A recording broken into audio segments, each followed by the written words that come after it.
We continue today the list of outstanding speakers with Professor Johan Wiklund. Johan Wiklund is Swedish, and he's a renowned entrepreneurship scholar and professor of entrepreneurship at Syracuse University's Martin J. Whitman School of Management. His research there focuses on entrepreneurship, small business management, and organizational behavior. And some of the key aspects of his research are how entrepreneurial orientation influences a firm's performance and growth.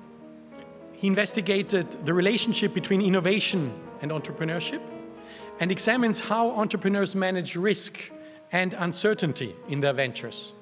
And the latter is always necessary, perhaps even more so these days. Recently, Professor Wiklund also looked into entrepreneurial resilience. Now, resilience is something that SMEs are delivering day in, day out.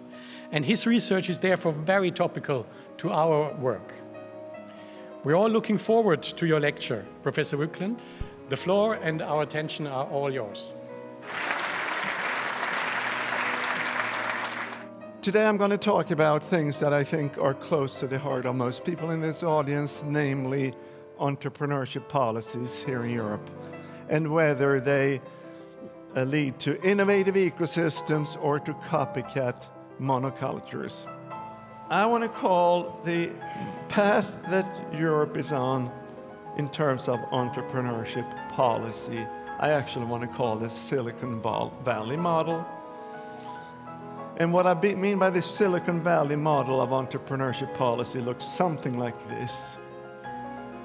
So you have a university with excellent research, and connected to this university you have students and researchers that are very entrepreneurial. They're eager to start their own businesses. They want to become gazillionaires as people before them. And then you create infrastructure where they can take their ideas and develop those ideas into full-fledged businesses, such as incubators and accelerators. So I would say that to a large extent, I think European entrepreneurship policy tries to copy Silicon Valley. We also see that there are similar processes that you're exposed to in these ecosystems. There are similar selection criteria, similar teams and ideas are supported.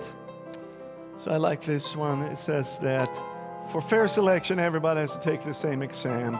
Please climb that tree. And that's pretty easy to do for a bird or for a monkey, not so easy for the fish or the elephant. And my point is that even if very diverse group of people were interested in getting into this ecosystem because of the selection criteria, they won't be accepted because we're very much focused on a certain kind of entrepreneurs and ideas. But some suggestions.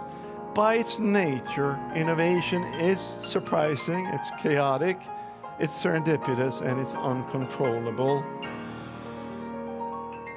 And it works best when different kinds of people get together and they get access to slack resources, essentially meaning they have enough resources that they can do something together. So we need more experimentation and less management. We need to try many different models, I think, and we must accept that many of these models, if not most, will fail.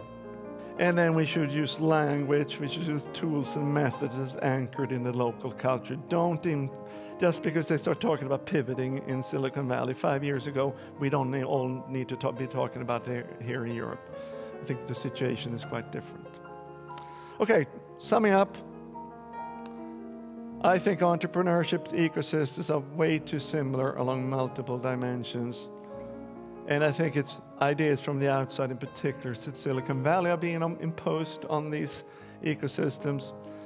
Is that effective? Are they robust?